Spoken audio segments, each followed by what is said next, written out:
This is Opposite Attractions, Season 2, Episode 11. Good Company! The Challenge, a sponsored attraction.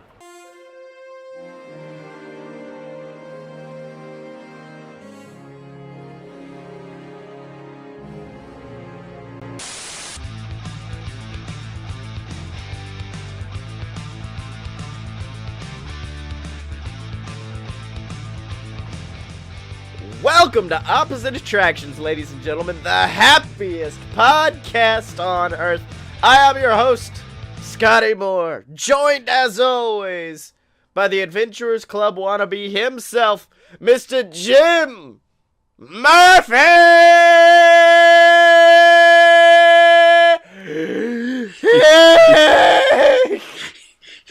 You don't sound like you just woke up, but hello, welcome. I woke up like this. Actually, I didn't wake up like this. Yeah, I didn't wake up like this. I was like, oh man, gotta put on clothes and coif my hair just so. And then we could do a show, I guess. Fuck it. There was stuff I was going to talk to you about, and I'm still going to talk to you about it, but something just popped in my head. Yeah. I had a coworker basically chastise me for my foul language. Oh man. And I said dumb. that I worked at Walt Disney World for like 6 months, and I was fine. I wasn't like running up to like little kids, like, "Hey, little buddy, go fuck yourself." Yeah, exactly. Like that didn't happen. So I was like, I can control myself when I want to. Because she made a comment of like, "Can I control myself around children? Because like, there's no children at my job." Like, yeah, duh. Like, I I'm a worked at former Disney. employee. Yeah. Yeah. I just did that. I did all that stuff backstage instead of in front of children. Because Yeah, that'd be awkward. Like, I'm a corporate icon. Go fuck yourself. Fucking hell. The only time anything like that happened was my first day at Build-A-Bear, where I can't even remember what happened. I just remember going up to like a, they were probably like 15 years old or something, but you could tell they just came from a Hot Topic. Because it was just like all in black and like a Coheed and Cambria shirt or something. And I just walked over and was like, "Yeah, you should do this for your bear. Yeah, I noticed you were wearing all that shit." So I was like, and then I went, "Oh, let me walk away real quick. I just said shit to basically a child." I know they're probably 15, so they say it themselves, but still, uh-oh. Whoops. Yeah. So, I did want to bring up the fact that apparently the slowest roller coaster of Japan derailed and no one noticed. Wait, hold on. Every time you've told me you've said it derailed, you did not mention that no one noticed it derailed. Apparently what happened is it stopped, and witnesses say that, or at least one witness said that they didn't notice at first because it was moving so slowly to begin with. But apparently, like, a wheel came offline, and the employees just started, like, banging at it with a hammer. But when the people in the cars were like, "Hey, what's going on? Why are we stuck?" They didn't tell them. They just, like, didn't say anything to them. What? And eventually, the people in the cars called emergency services, and so, like, the police showed up, and then they explained to them what happened and got them down from the highest peak of the ride, a staggering 16 feet. Jesus. No, I was telling, because you told me a bit of this, and I don't know why, but a slow-moving roller coaster somehow seems more terrifying to me than a fast-moving one. Well, like I told you, 8 miles an hour as a top speed is, I think, close to the top speed of the Tomorrowland Speedway cars. Yeah. Except now it's a roller coaster. Except now it's a roller. I don't know, like, and I think the name of the ride is just called, like, the Family Coaster. Oh, okay. Happy Fun Time Family Coaster. Good job. But I've never been stuck on a ride. I've never been stuck on a ride to the point where I had to evacuate. Oh, yeah. Now, I saw it once when I was waiting to get on the Mummy, and it was somebody right before the ride started, and they were just like, "Nope, fuck this. No, you know what? I just decided, you know what? Actually, fuck this." And so I didn't realize they couldn't just stop it and have the person walk off. Nah, they had to pull out like this big ass magic board that someone had to come walk across. Like everything had to stop for like 30 minutes, and I'm just sitting here like, guys, I could jump out. I don't care. A lot of the rides have, like, especially the Omnimover rides have the mats where, like, if you would try to jump out, like, the second you touch the mat, like, everything shuts down so that you don't get, like, crushed. I don't think my sister got stuck on a roller coaster incline one time for, like, an hour. But then it, like, started back up again and she just finished the ride. Like, it wasn't like they had to pull her down in, like, a cherry picker. But I don't think I've ever been on any ride, Disney or otherwise, where it's like, oh, we've been down for 45 minutes and now we have to walk off. The only time that happened to me was, in fact, on the monorail. Where were you? I was at the monorail station. I think I was going to Epcot. No, I was going to Magic Kingdom. And we got on the monorail and we're like, all right, let's go. Okay, we're not going. But you were at least in the station. You weren't, like, hanging out over, like... Oh, yeah, no. 60 feet in the air and between stations. I did get a, 4 fast passes to compensate, so I lived like a king that day. That is... I do have, like, this secret obsession with every single time I'm on something, just like, please fuck up. Fuck up so I can get those sweet, sweet FPs, baby. Fuck up this ride. Every time I go down the backside of Spaceship Earth, I'm like, please do not stop. Please do not stop. I don't want this to stop because I cannot imagine having to climb out of a car at that angle and get on those stairs. Oh, yeah. I thought you because you see them, you can look to your left. They're right there, and they're at a crazy angle to where your face is. Oh, I've rode it so many times that I'm just like, I know my exact escape route. I thought you just meant that you would be scared that the Wyatt family would come out and attack you after all the fucking lights are around you. Also, I wonder what the fucking, like, the future thing is just like, now loading your future. Stop. You're dead. Uh-oh. Uh-oh. That's not good, Miss Lady. I wonder if it's better. It's better than the AT&T version of the ride. I mean, I liked the end of the AT&T version of the ride better because there were little vignettes and stuff that you could see that were pretty cool. But when you got to the bottom, to the exit, this voice came on, and it was about 15 times louder than anything else on the ride. Oh, no. And she screamed, like, welcome to the AT&T's new global neighborhood. Oh, But it was so incredibly loud. Was it the DNA strand from Jurassic Park? No, it was just, ladies and gentlemen. It was a woman's voice, and it was very loud and piercing. And since I rode that version of the attraction like 35 times, yeah, it's really ingrained in my brain. Welcome, Jim Murphy, to AT&T. We got Tyrannosaurus Rex. It was actually what I rode right after I rode Test Track for the first time because I needed to calm down. Oh. I still have not rode that. I think when we go back in like September, that's definitely going to be my first path. Is like I have to do Test Track. You've never actually done Test Track? No, it's not that it doesn't intrigue me. It's just a matter of I was never the guy to be like, all right, let's do it today, yay! I was like, fuck it, I don't care. I got the top score on the leaderboard design thing one time. I was pretty pumped about that. Welcome to how I felt anytime I got off Buzz Lightyear's Space Ranger spin. I know you can't exactly compare to everybody, but I'd at least kick the ass of the person next to me. So, I wanted to talk about Club 33 again because they put out that apparently the pricing... Okay, so for starters, in Disneyland, it is a full restaurant, and it is very expensive. It is like over $20,000 to become a member. Apparently, there's a long waiting list because rich people got money. Yeah. And then you have to pay dues every year, and like the dues are like 5 figures. But it's a restaurant, like it's a full working restaurant. They're doing 4 of them in Disney World, one at each of the parks. One's going to be in Adventureland, one's going to be at American Adventure. The third one's going to be at the Hollywood Brown Derby up in the old catwalk bar that's like above freaking Playhouse Disney or whatever the hell goes on back in that stage. And the fourth one in Animal Kingdom, they don't even know where it's going to be yet. They haven't even decided. Oh shit! But they're charging $33,000 because of course they are. Fucking hell! That's the joining price, and then you have to pay dues of $15,000 a year. And you say, "Oh, that's a lot of money. That's really a lot of money." Well, No, the thing actually, is, I was mentally going, how can I make that much money? I just want to be able to lord this over other people. Well, Like, oh, are you not a this member?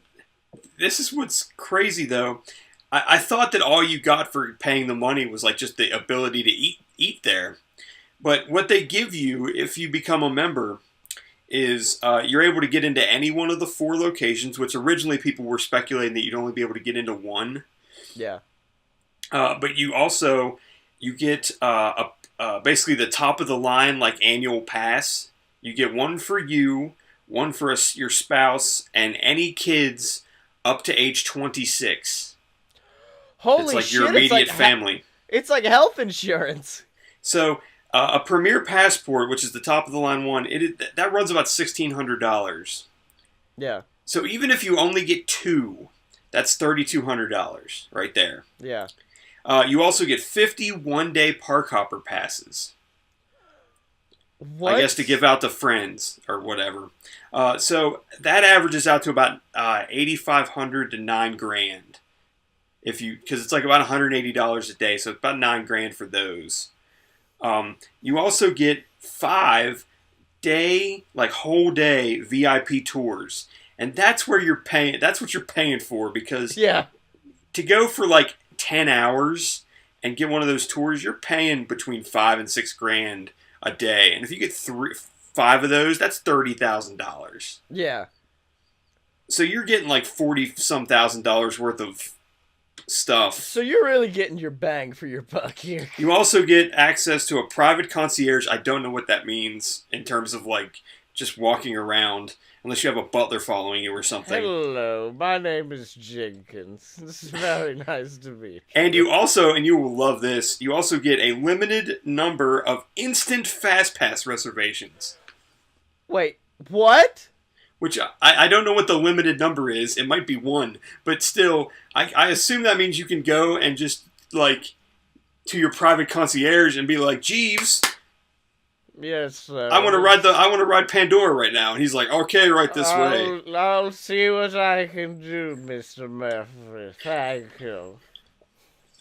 But yeah, I was thinking like it was be a total ripoff, but for all of that stuff, and that is, like $35,000 worth of stuff, that isn't a bad deal if you have $33,000 to spend. Now, does it refresh each year so you start getting more? Because otherwise... Well, yeah, it does. It appears to be that you get that every year for paying the dues. Okay. Now, wait, is it only children, or would parents also be included in the extra, like, people you could bring in? Well, you get for the annual passes, you get one for yourself or whoever the member is, one for your spouse, and then that just says, I guess it's immediate family, but it's anyone like in your immediate family up to age 26. Oh, So okay. So my 26-year-old dad. Yeah. No, guys, he is. So I guess if you have 2 kids, like that's $6,000 worth of passes. Yeah. Jim, I am not a rich man, but and one day. the annual passes have like all the discounts for dining and merchandise and the free photo pass downloads and all that stuff in there because you're paying $1,600 and there's no blackout dates. So if you go to Disney like 3 or 4 times a week, like some people that I met when I worked down there, Yeah. then like if you got $48,000 that you can just set aside, fuck it. I'm doing the math, and I don't even think I make enough in the year to pay dues without having to pay for rent or anything else. I would barely, I think, beat the number, and I definitely wouldn't be able to pay for my mortgage. No, dog, you don't need to. Fuck that. At this point, apparently they've given you enough that where you just like, we found this guy asleep in Epcot. Yeah, don't worry about him. That's Jim. He's a Club 33 member. No, I'm sleeping on I would sleep, let's see, where would I sleep? If I had to sleep in Epcot, where would I sleep? I would sleep Oh man, I'm trying to think. The bushes of the Rosencrown seem like a good hiding place. You've probably slept there but not a planned sleep. Nah, dude, just vomited near them. It's fine. We've discussed it. No, when you were like, you're gonna like this one, Scotty, I thought you were about to be like, also unlimited free alcoholic drinks at every park. And they're like, okay. I would sleep in Mexico, in the building. Yeah, I think 'Cause Mexico it's always would probably, nighttime in there. Mexico would be the easiest place to hide. It's just a tiny building. Let me think. Is there a better place to... I just love this weird what would you do situation we're getting into now, which is where would you sleep in any of the theme parks? I'm saying that they would allow me to sleep there, not that I would be hiding from security. That would Oh, be bad. okay. But Jim, let's not worry about that theme park. Let's worry about our theme park, because this is a podcast that is barely about what it originally was, where we build our own theme park. Of course, it is Vista. It's all about voting, interacting, streaming. You're in control of the ride, and it's apparently taken on an internet theme, which was never the creator's intention. And I will one day kill it. I will kill it in cold blood. You are going to enjoy my sponsored attraction for this week. That's right. And every week, of course, we have a challenge. And I challenged you, Jim, to go out and build a sponsored ride. But I'm not saying I fell asleep and did not come up with a full ride. But I do have I'm sorry I fell asleep. I was just out working all week. Going from sponsor to sponsor to sponsor, making the calls, shucking and jiving, trying my best to get them into this theme park. And I did enjoy your Apex sponsorship pitches. Yeah. Well, I've got a little bit more.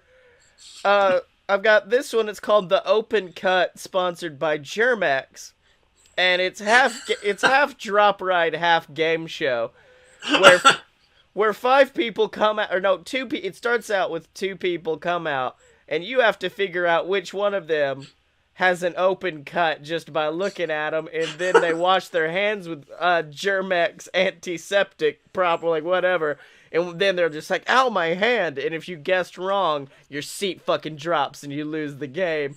And then that continues on, but increasing people, so it makes it even more difficult to try to guess who that is.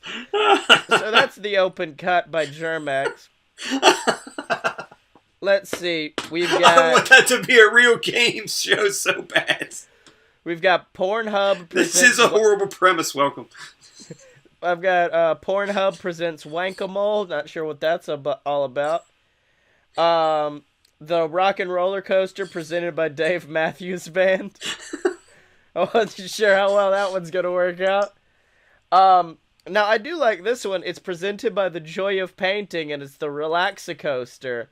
And you know how like they took I think it was the Mako ride at SeaWorld and put VR with it? Yes, they did. Well, it's like that, except when you put on the VR rig, it's not like a cool 3D image. It's just an episode of Bob Ross's The Joy of Painting. And I just kind of want to see how someone's body reacts to having to go through that shit. Where physically they know their body is getting taken on the worst ride possible, but inside they're just painting some happy little trees. How about the Yacht Rock and Roller Rink Coaster starring Christopher Cross? The Yacht Rock and Roller Coaster? The Yacht Rock and Roller Rink Coaster. Christopher Cross, the only man to look like both members of Tenacious D at different points in his life. Yeah. I've got A&E presents the Beyond Scared Straight experience. Where you just go... Oh my god, that's gonna... you should keep that in your back pocket for next week's challenge that I have for you, because that might be good. Because all you do is like go through and you just see a bunch of rooms of people yelling at you about... You ain't never been in prison. I'll make you comb my back hair. And you're like, what the fuck does this mean? I don't know what this means, but I guess I'm stuck with it. Now this one is presented by an actual pill that exists called Super Male Vitality. And it is the Alex Jones experience. where you're going on an info war with me this week. Jet fuel can't melt your fun this summer at Vista. Oh my God, there's a shirt. Oh man, just going to Alex Jones's website and trying to pick one of his weird dick pills he has. His Angel Fire site. Yeah. It's tying back to last week. It actually does have the dancing baby from Ally McBeal on the front page of it. It's a tripod. It's a tripod web ring. Yeah. Let's see where else. Well, I know this one. Well, I was really excited about this one, Jim, and I feel like this is the one we're gonna go with because they made me an amazing offer. Like, we designed an absolutely amazing ride. I'm really excited about it to announce our new partnership with Toys R Us. Wait, what? They fucking what? All of them? They're all closed? The fuck did you do? Was it us? They spent all the money on R&D. Yeah. We bankrupt Toys R Us. Now this one is a little bit. It's a roller coaster, but Jeffrey the Giraffe rides it and gets his head cut off by the first drop. Now this one was close to home because I went to the rest of the BS Network board of directors and asked for money, and they said yes, and that's why we now have the BS Network presents the Fuck Jim experience, where you drink whiskey and hurl insults at an animatronic Jim Murphy. That could have been a way. I have a different version of that experience, but it doesn't involve insults. It's the same name of the attraction, though. Yeah. Now, I also had last time I probably did the dumb move of going to Universal Studios and asking them for a ride.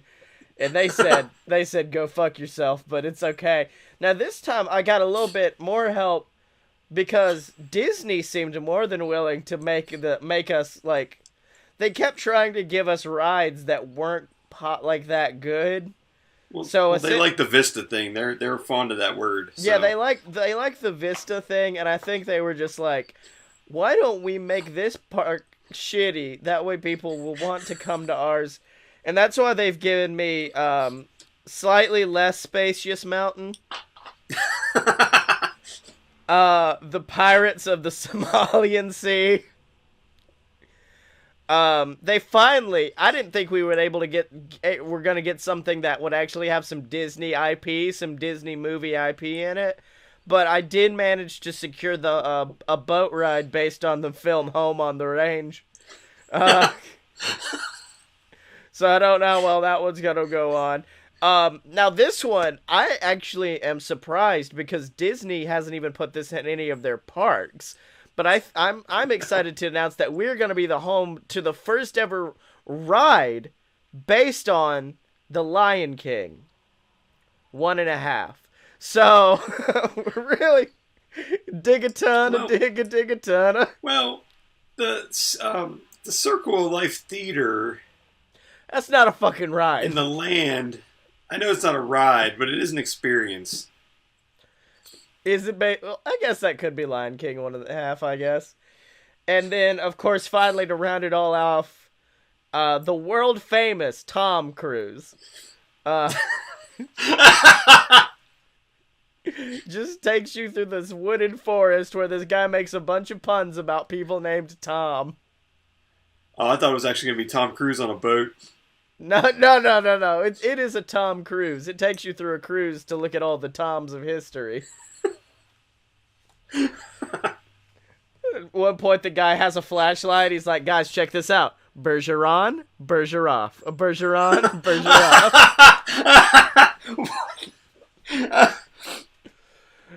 Oh, man. Yeah, oh, God, no, that joke would be too bad. Oh, God, we tried to get Magnum PI on this, but we couldn't sell it to him. Oh, my God, that hurts.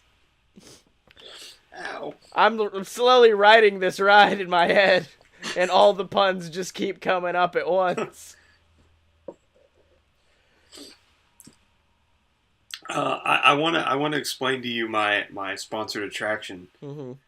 Um, the who actually sponsors it is kind of like, I'm going to save it for the end. So Okay. and there's probably going to be things that are going to make you want to laugh out loud. But you're probably going to have to wait till the end. Basically, I'm actually thinking of a entire separate freaking area for this park, like a separate, like I feel like this experience we could almost charge people extra to do. Oh, shit. Okay. Basically, imagine like a bigger Tom Sawyer Island. Like you go out across a little raft into this crazy like jungle beach island thing. Yeah. It's huge. There's like rope bridges and zip lines and nets you can climb up and all this all these like trails, and there's like scavenger hunt type stuff. There's a maze, like treasure hunting. And then in the middle, hidden behind all the foliage, is this derelict old Blockbuster Video with a skull and crossbones above it, because Oh you have my- entered you What? have entered the Pirate Bay. Oh, Yes. fuck you. Is that a little pirate Goofy you've got? It is a pirate Goofy. Welcome to the Pirate Bay. Does Pirate Bay still exist? I thought It does Pirate in Bay my shut- dream. It does in Vista. And even the Blockbuster Video could have an attraction on the inside. I don't know what that would be, but it could be in there. The Blockbuster is what it's called. No, okay, here's what it is. You're in a Blockbuster Video on the day it shuts down. And it's kind of like an earthquake, end of the world kind of ride. So it's you having to try to escape the Blockbuster Video. I thought you were going to say it was like a supermarket sweep, like Toys Oh, R Us. that's better. You got to run through and get all them sweet new releases. Yeah. All right, Susie's going to the new release it's- aisle. Seems like that's it's- a good idea. Yeah, the year is 2012, but Jerry Maguire's still in the new release section. Mm-hmm. Have you ever seen it's on SNL, the Melissa McCarthy sketch where she does supermarket sweep and she just starts stealing everything from the store? That's awesome. Yeah, where she's just like, she grabbed a random standee and tossed it into her cart, and now, she has stolen, and she just keeps stealing shit. I'll have to look that up. Mm-hmm. Wait, so is that your whole ride? Yeah. Basically, I just wanted to do the Pirate Bay as a separate jungle-themed adventure land that you could go to and run around in, like it was like a Tom Sawyer Island for media thieves. No, dude. I think we expand this to a full-fledged new section of the park. That's what I was thinking. Like I could pay extra money to people to get in there. I want this to be like an event. Like we have Penis Land, we have Vista Circle, and we have the Pirate Bay. And the beauty of the Pirate Bay is the rides there are just fucking shitty ripoffs of other rides at other theme parks. Dino Munch Falls, which of course is Jurassic Park. Oh crap! Wizard Boy and the floating seats. I really am a fan of that ride.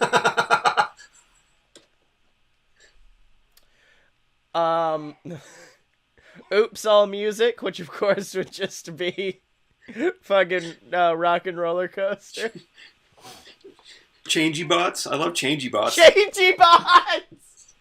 No, that one we actually do get sponsorship from the GoBots. Oh god. Yeah, the GoBots experience. Hell yeah, dude. What else could we throw into this little No, garbage you do the place? micro machines, and that way, like, the person Micro- outside the ride's like 4 feet tall. And he's the little talking costume. real fucking fast. Fast. Yes, Micro he is. machines. I thought micro machines were cars though, not Yeah. like John transforming. Machida Jr. Oh shit, there's got to be something else. I feel like I've already busted my load with Slightly Less Spacious Mountain and world famous Tom Cruise. The 9 Midget Mine Train. The nine. Oh no, Jim. This is a ripoff, so it's only 6. It is not 9. It's 6 and it's 9. It's nice. Jesus. The couple little guys mine train. The couple of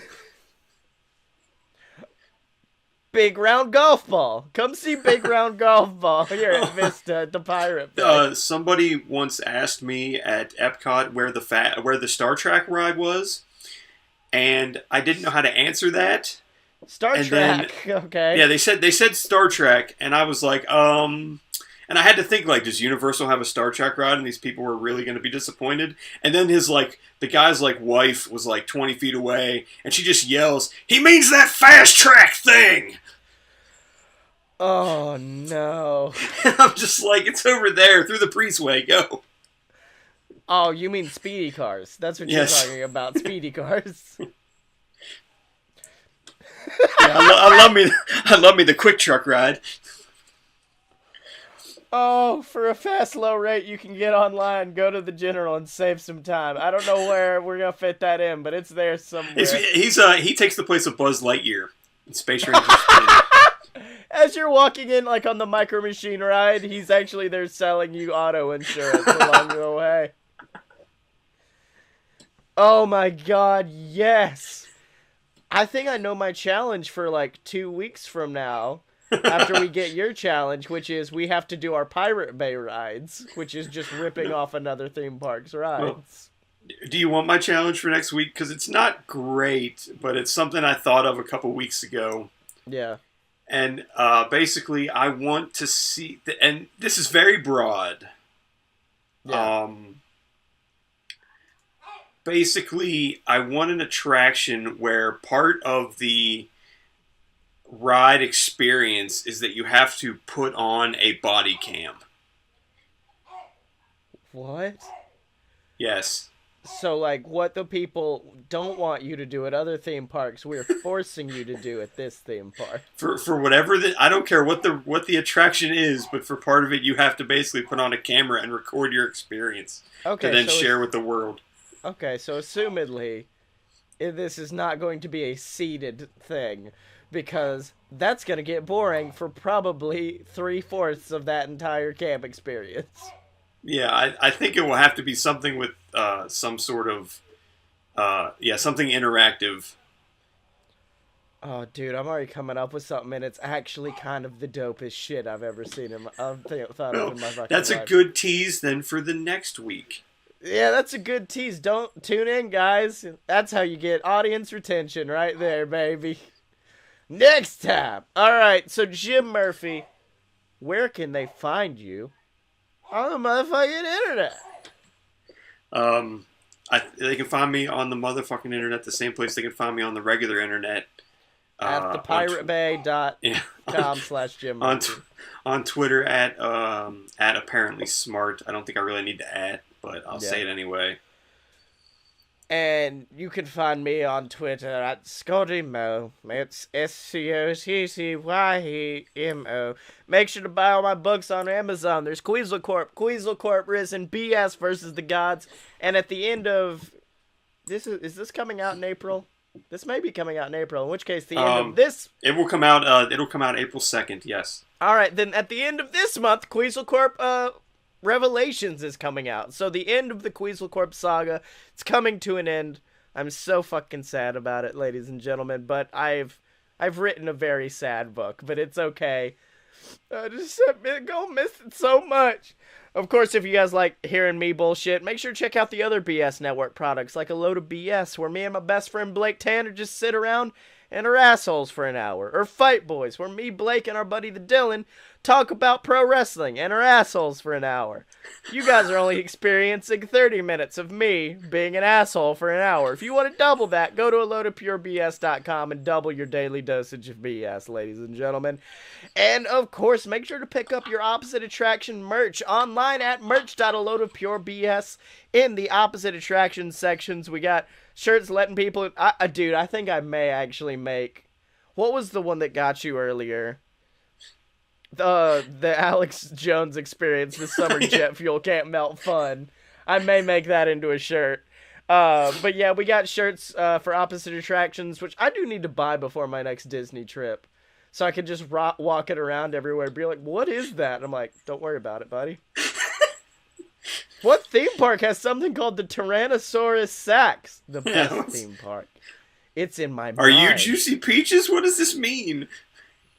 It's in my mind. It's in my Rick's land. It's my favorite land of all time. And then, of course, ladies and gentlemen, make sure to check out the Opposite Attractions website and check out all of our older episodes, like our first season where we built Apex, our superhero-themed theme park. And, of course, you can find that online at opposite-attractions.com. And remember, you can find Jim and me on Twitter at OpAtShow. That is spelled OPPATTSHOW.